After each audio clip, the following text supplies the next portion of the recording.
local artist and educator, Nora Ann Harrison, is dedicated to sharing her artistic gifts with others. Well, I just love teaching. Since I was this high, I think I used to teach my dolls and line them up and teach the dolls. So I never wanted to be anything else. It was just always there. And as I said before, I did grade 12 and went 6 weeks of school in Toronto and taught grade 2 in Lockerbie, which is just outside Sudbury. The art room was the gathering place, and they all would come in. Even the girls that weren't taking the art would come in. And no, I've got girls that went on, and they're teaching art. There's one in Oshawa, and there's London and Toronto and Orangeville, and I got all these Christmas cards from them, so I'm still in contact with a lot of the girls. Most of the sketches that you saw in the book were from when I was supplying. Like after I fully retired, I supplied at St. Basil's and St. Mary's, and most of those were drawings at lunch hour when I was in there, because there'd be students and they're not supposed to be in the art room alone.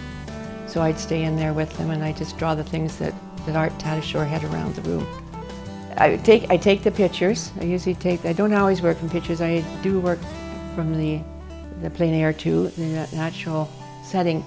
But I prefer to come in. I do most of my watercolor painting at the cottage. We have a loft, and I find it, and it's a big windows, and it's very calming. I go down there, calm down. Nora keeps classes fun and will combine watercolor techniques and waxes, which are called encaustic. The basic color wheel, the red, the blue, and the yellow. And on the nebulae, I use just the basic 3. And if you look closely, you can see the other shades in there, and you'll see where I mix them. But it's amazing what these 3 basic colors can do. We had the Fall Festival of the Arts, and we had a theme Canadian.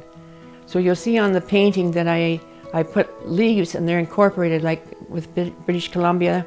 The mountains are there, and the leaf, you'll find the leaf in every area all around it. I know it's busy. It possibly looks quite busy, but I put the family in the center because it's very family-oriented. And I went by our national anthem, and Glorious and Free, and this is what I call it. An artist uses both sides of the brain equally, and Nora Ann believes is quite a compliment to math and analytical reasoning. It's a funny thing, because they say the left brain is the articulate one, the one that's the solver of all the math problems and so on.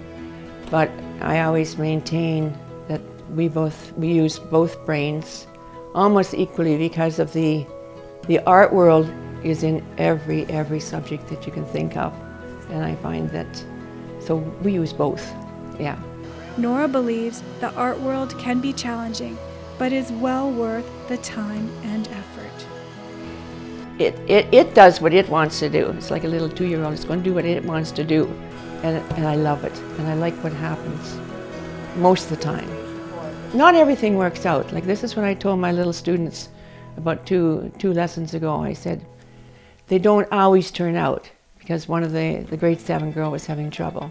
They said, they don't always turn out. So you just put it aside and try again, try again. When you hit something that's difficult in life, which everybody does, heading to the art works. It can be frustrating. It can be very frustrating if it's not working, but there's enough art that you can do that will give you this inner feeling of happiness, if you want to say.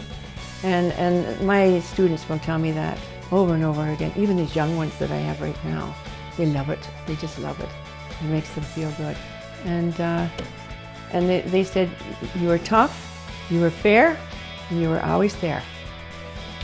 Currently, the work of Nora Ann Harrison can be viewed at the Art Gallery of Algoma until February the 16th. For Shaw TV, I'm Ann Gordon-Eyre.